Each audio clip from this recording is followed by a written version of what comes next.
பெண்களுக்கு எதிராக நடக்கக்கூடிய வன்முறை என்றது உலகம் எல்லாமே தொடர்ச்சியாகவும் நடந்து கொண்டுதான் இருக்கிறது. வெறுமனே இந்த நாட்டெலாம் நடக்குது இந்த நாட்டெலாம் நடக்குது அப்படின்னு சொல்லிட்டு சொல்ல முடியாது. ஏனென்றால் பரவலாகவே இந்த ஒரு விஷயம் நடந்து கொண்டிருக்குது.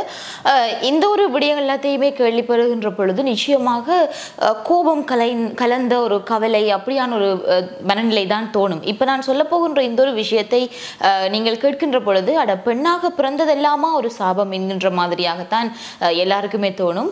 ஒரு 20 வயசு பெண்ணை ஒரு 100 ஆண்களுக்கு மத்தியில கட்டாயப்படுத்தி நிர்வாணமாக்கி ஊர்வலமாக கொண்டு போனது மட்டுமல்லாமல் எல்லாருமே அவ்வளவு பேருமாக இணைந்து அந்த பெண்ணை கூட்டு பலாத்காரம் செய்தது மட்டுமின்றி அதை தடுக்க போன அந்த பெண்ணினுடைய தந்தையை சகோதரனையும் கண்ணுக்கு முன்னாலேயே கொலை செய்த சம்பவம் நிச்சயமாக இன்றைக்கு ஒரு பெரிய பேசு பொருளாக இருக்குது. இதை பற்றி நிச்சயமாக நாங்கள் சொல்லியே ஆகணும். ஆனால் இந்த ஒரு விடயத்தை பற்றி இலங்கையில் இருக்கிற யூடியூப் தளங்களில் நான் பெருசாக பார்க்கவில்லை. ஆகவே இதை பற்றி நான் ஒருக்கா கதைக்கிறது நல்லது என்று நான் நினைத்தேன்.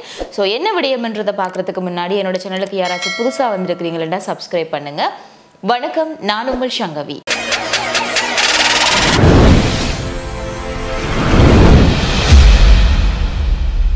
இந்த ஒரு சம்பவம் எங்கே நடந்திருக்கு அப்படின்னு பார்த்தீங்கன்னா இந்தியாவில் நடந்திருக்கின்றது.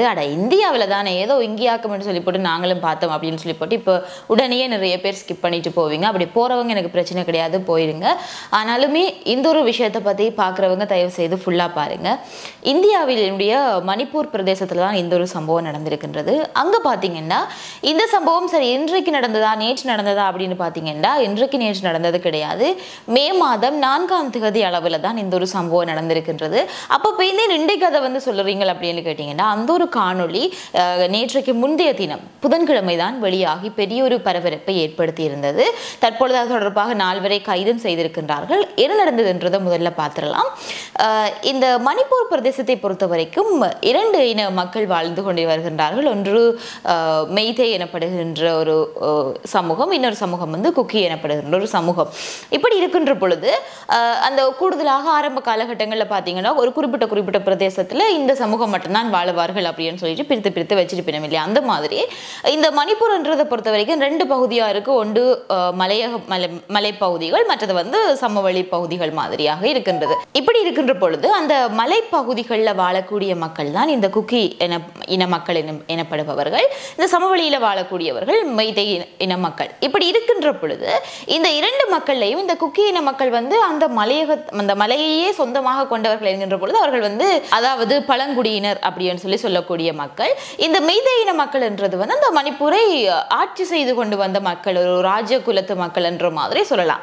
அப்படி இருக்கின்ற பொழுது இந்த 2 இனங்களுக்கும் இடையில ரொம்ப காலமாகவே பிரச்சனைகள் இருக்குது. அப்படின்னா நீ எங்களுக்கு கீழே இருக்கக்கூடிய ஆக்கள், நாங்கள்லாம் எப்பயுமே மேலே என்ற மாதிரி ஒரு சாதி ரீதியான ஒரு ஒடுக்குமுறை மாதிரியாகத்தான் இந்த குக்கி இன மக்களுக்கு எப்பயுமே நடந்து கொண்டு வந்திருக்கின்றது.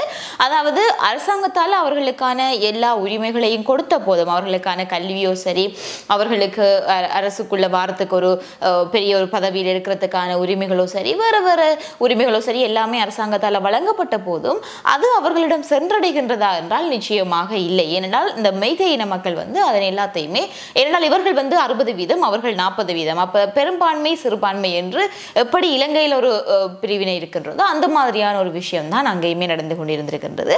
இப்படி இருக்கின்ற பொழுது இந்த மெய்தே இன மக்கள் பார்த்தீங்கன்னு சொல்லி சொன்னால் இந்த குக்கி இன மக்களை எப்பயுமே வெளியில வர விட மாட்டார்கள், அவர்களுக்கான எதையுமே கொடுக்கவில்லை. இப்படி இருக்கின்ற பொழுது இந்த குக்கி இன மக்கள் என்ன செய்திருக்கார்கள்னா, இப்படியே நாங்கள் இருந்தால் எங்களுக்கான எதுவுமே கிடைக்காது, எங்களில் யாராவது ஒருத்தர் கல்வியை தொடர்ந்தால்தான் எங்களுடைய சமூகமும் ஒரு கல்வி புலம் சார்ந்த சமூகமாக இருக்கும் அப்படின்ற ஒரு நம்பிக்கையில் அவர்கள் இனி எங்களுக்கான உரிமையை நாங்கள் தான் கேட்க வேணும் அப்படின்ட்டு அவங்க மலையிலிருந்து இறங்கி தங்களுக்கான உரிமைகளை கேட்கிற விதமாக ஒரு சின்ன போராட்டத்தை முன்னெடுத்திருக்கிறார்கள். ஆனால் இந்த போராட்டத்தை முன்னெடுத்தது இந்த மெய்தே இன மக்களுக்கோ அல்லது குக்கி இன மக்களுக்கோ எந்த ஒரு பிரச்சனையுமே கிடையாது. அந்த வளமையாக இருக்கிற மாதிரியான நார்மல் பிரச்சனைகள் தான் போய்கொண்டிருக்கிறது. அவ்வளோ பெரிய பிரச்சனைகள் என்றால் நிச்சயமாக இல்லை. இப்படி இருக்கிற பொழுது இந்த பெண் இவ்வாறு அவ்வளவு கொடுமைகளை அனுபவிக்கிறதுக்கும் சரி, அவ்வளோ பெரிய வன்முறை வெடிக்கிறதுக்கும் காரணம் என்ன அப்படின்னு பார்த்தீங்கன்னா, ஒரு வாட்ஸ்அப் மூலமாக அனுப்பப்பட்ட ஒரு ஃபேக்கான நியூஸ், ஒரு ரூமர், அது ஒரு விஷயத்தை நம்பி, ஒரு வதந்தியை நம்பி இன்றைக்கு அந்த பெண்ணினுடைய வாழ்க்கையும் அழிந்து அந்த பெண்ணினுடைய சகோதரன் தகப்பன் இருவருமே கொல்லப்பட்டதுன்றது வந்து ஒரு வாட்ஸ்அப்பில் ஃபார்வர்டான ஒரு வதந்தியை நம்பி என்றால் எத்தனை பேர் இதை ஏற்றுக்கொள்வீர்கள்ன்றது தெரியாது. என்ன நடந்திருக்குன்னா மே மாதம் 3ஆம் தேதி வந்து இந்த குக்கி இன மக்கள் வந்து தங்களினுடைய உரிமைக்காக போராட ஆரம்பிக்கின்றார்கள். இவர்கள் ஆரம்பிக்கிறதுக்கு முதல் நாள் பார்த்தீங்கன்னு சொன்னால் இந்த வாட்ஸ்அப்பில் ஒரு நியூஸ் வந்து போகுது. என்னென்னா இந்த மேத்தை இன மக்கள் இருக்கிறார்கள் தானே, அந்த இனத்தை சார்ந்த ஒரு பெண் பிள்ளையை இந்த குக்கி இன மக்கள் வந்து பாலியல் பலாத்காரம் செய்து அவரை பிளாஸ்டிக் உரையில் சுற்றி தூக்கி போட்டதாக ஒரு நியூஸ் வந்து வாட்ஸ்அப்பில் பரவுது. இதை வந்து உண்மை என்று நம்பி விடுகிறார்கள் யாரு? இந்த மெய்தை இன மக்கள். எல்லாருமே அப்படியேத்தானே அப்படின்னு கேட்டால் கிடையாது. அங்கே இருக்கக்கூடிய ஒரு சிலர் வந்து நாங்கள் எப்பயுமே பெருசு, நாங்கள் உயர்ந்தாக்கள் அப்படின்னு சொல்லிட்டு ஒரு சிலர் இருக்கிறார்கள் இல்லையா? இப்பயுமே எங்களோட சமூகத்திலேயும் கூட நிறைய பேர் அப்படியானவர்கள் இருக்கிறார்கள். அப்படி இருக்கின்ற பொழுது அப்படியான ஒரு சிலரால தான் இந்த ஒரு பிரச்சனை வந்து பெரிதாக வெடித்தது. இப்படி இருக்கின்ற பொழுது அப்ப நீ இன்னைக்கு எங்களோட சமூகத்திலிருந்து ஒரு பெண்ணை இப்படி செய்து விட்டா இல்லையா, அதால உங்களோட சமூகத்திலே ஒரு பெண்ணை நாங்க என்ன செய்யறோம் பாரு என்றுட்டு அவங்க ஒரு பழி வாங்குற ஒரு விஷயமாக மே மாதம் 3ஆம் தேதி அளவில் நவீன ஆயுதங்கள் என்ற பொழுது துப்பாக்கிகளை தான் அவர்கள் வைத்திருந்திருக்கிறார்கள். எல்லா ஆயுதங்களுடனும் 100 பேருக்கு அதிகமான நபர்கள் வந்து பார்த்தீங்கன்னு சொல்லி சொன்னால் அந்த ஒரு சமூகத்துக்குள்ள இறங்குறார்கள். அவர்கள் போராட ஆரம்பித்திருந்தார்கள் இல்லையா, அந்த ஒரு பிரதேசத்துக்குள்ள இறங்குறார்கள். ஆனால் இந்த பிரச்சனை வந்து பார்த்தீங்கன்னு சொன்னால் மே 3ஆம் தேதியிலிருந்து ஆரம்பித்து கிட்டத்தட்ட 3 மாதங்களாக ஒரு பெரிய பிரச்சனையாகவே போய்கொண்டிருந்திருக்குது.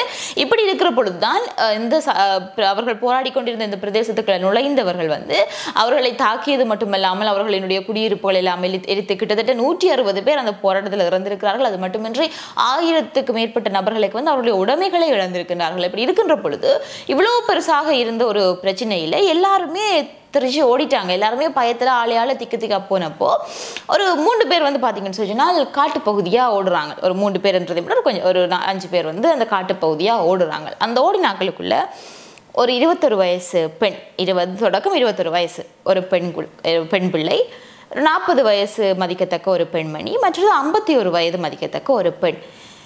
இந்த மூவரையும் வந்து பிடித்து என்ன செய்கிறார்கள் என்று சொல்லி சொன்னால் வலுக்கட்டாயமாக நிர்வாணப்படுத்துகின்றார்கள். 51 வயது என்கின்ற பொழுது அதில் இருந்து அவ்வளவு இளைஞர்களையும் பார்த்தீங்கன்னு சொன்னால் நிச்சயமாக அதில் ஒருவருடைய தாயினுடைய வயதாகவும் இருக்கும். அந்த 51 வயதுன்றது 51 வயது. அடுத்தது 40 வயது ஒரு அக்காவினுடைய வயதோ அம்மாவினுடைய வயதாகவோ இருக்கும். அடுத்தது 20 வயது ஒரு தங்கச்சியினுடைய வயது. அதிலிருந்து அவர்களுமே 100 பேருக்கு மேற்பட்ட ஆண்கள். இப்படி இருக்கின்ற பொழுது அவர்கள் மூவரையுமே வலுக்கட்டாயமாக பிடித்து இவர்களை வந்து இடையில போலீசார் வந்து பாதுகாத்து கூட்டிக் கொண்டு போனப்போ இடையிலேயே அந்த கும்பல் மறைத்து வலுக்கட்டாயமாக போலீசார்கிட்ட இருந்து கூட்டிட்டு போயிருக்காங்க. ஆனால் அந்த பெண் திருப்பி ஊடகவியலாளர்களை சந்திச்சு சொன்ன பொழுது போலீசார் தான் தங்களை ஒப்படைத்ததாகவும் அவர் சொல்லியிருக்கிறார். ஸோ இப்படி இருக்கின்ற பொழுது அவர்கள் அதன் பின்னராக அந்த வீதியிலேயே வைத்து அவர்களை நிர்வாணப்படுத்தி நீட்டுக்கு நடத்தி கூட்டிக் கொண்டு வருகின்றார்கள். அதுல பாத்தீங்கன்னு சொன்னால் இருவர் அவர்கள் எங்கே விட்டால் ஓடிடுவார்கள் சொல்லி நல்லா பிடிச்சுதான் கூட்டிக் கொண்டு வருகின்றார்கள். அதுலயும் இப்ப எல்லா ஆடைகள் எல்லாத்தையுமே கலைந்து நிர்வாணமாக கூட்டிக் கொண்டு வருகின்ற பொழுதே அவர்கள் வந்து அத்துமீறுகின்றார்கள். எல்லாரும் வந்து அவர்களை தொடுவது அப்படின்னு சொல்லிட்டு அத்துமீறிய சில செயற்பாடுகளையும் ஈடுபடுகின்றார்கள். அதன் பின்னராக ஒரு வயல்வெளிக்குள்ள இறக்குறாங்க. வயல்வெளிக்குள்ள இறக்கி அங்கு கூட்டிக் கொண்டு போய்த்தான் அந்த 21 வயது யுவதியை வந்து அவ்வளோ பேரும் அதில் நின்றாக்கள் அவ்வளோ பேரும் மாறி மாறி மாறி மாறி கூட்டு பலாத்காரம் வந்து செய்திருக்கிறார்கள். எவ்வளவு வலிகளை அந்த பெண் தாங்கியிருப்பார். இதை தடுக்க போன அவருடைய தந்தையை கண் முன்னாலேயே அடித்து கொலை செய்கிறார்கள். அதை தடுக்க போன 19 வயது அவருடைய சகோதரனை சுட்டுக் கொள்கின்றார்கள். இதுக்கு எல்லாத்துக்கும் மேலாக அந்த பெண்ணினுடைய வாழ்க்கையையும் சீரழித்து இப்படி ஒரு சம்பவம் மே 4ஆம் தேதி அளவில் நடந்து முடிகிறது. 4ஆம் தேதி தான் அந்த காணொலியும் எடுத்தது. இந்த காணொலி எடுத்ததும் அந்த கூட்டத்துக்குள்ள இருந்த ஒருவர் தான். இது எல்லாமே செய்தது எங்கட இனத்திலிருந்து ஒரு பெண் பிள்ளையை நீங்கள் செய்திருக்கிறீர்கள், அதனால நாங்கள் இதை செய்கிறோம்னு சொல்லியிருக்கிறார்கள். அந்த செய்தி வந்து வதந்தி, அது தெரியவில்லை அவர்களுக்கு. செய்து முடித்தது பிறகு தான் தெரிஞ்சிருக்கிறது அது வதந்தி அப்படின்னு சொல்லி. ஏன்னா அது நடந்தது வேறு ஏதோ இடத்துல டெல்லியில் நடந்த ஒரு விஷயத்தை வந்து ஒரு ஃபோட்டோவை போட்டு அதை மாறி அனுப்பியிருக்கிறார்கள். அதை உண்மை என்று நம்பி அந்த ஒரு பெண்ணினுடைய வாழ்க்கையை சீரழித்து விட்டார்கள். அது தற்பொழுது வந்து பார்த்தீங்கன்னு சொன்னால் வீடியோ வந்து வெளியானதால அதுல சில நபர்களினுடைய முகங்கள் வந்து தெளிவாக தெரிகின்றதை அடுத்து ஒரு 4 பேரை போலீசார் கைது செய்திருக்கின்றார்கள்.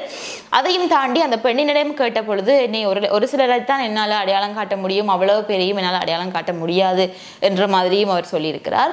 நிச்சயமாக பார்த்தீங்கன்னு சொன்னால் இந்த ஒரு விஷயம் தொடர்பாக எல்லா அரசியல்வாதிகளும் தங்களினுடைய இரங்கல்களையும் தங்களினுடைய அனுதாபங்களையுமே தெரிவித்துக் கொண்டே வருகின்றார்கள்.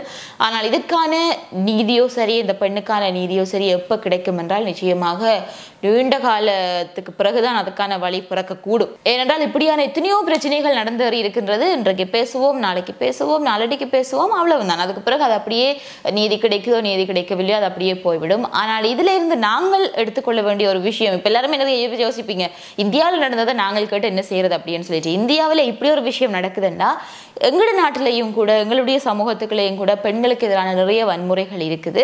இது எல்லாத்தையுமே எப்பொழுது நாங்கள் புரிந்து கொண்டு செயற்படுகின்றோமோ அப்பொழுதுதான் பெண்களுக்கான முழு சுதந்திரம் வந்து கிடைக்குதுன்றதை நாங்கள் நம்பலாம். ஆகவே இது தொடர்பான உங்களுடைய கருத்துக்களை நீங்க கமெண்ட்ஸ்ல சொல்லுங்க. இதே மாதிரி இன்னும் ஒரு வீடியோவில் நான் உங்களை சந்திக்கிறேன்.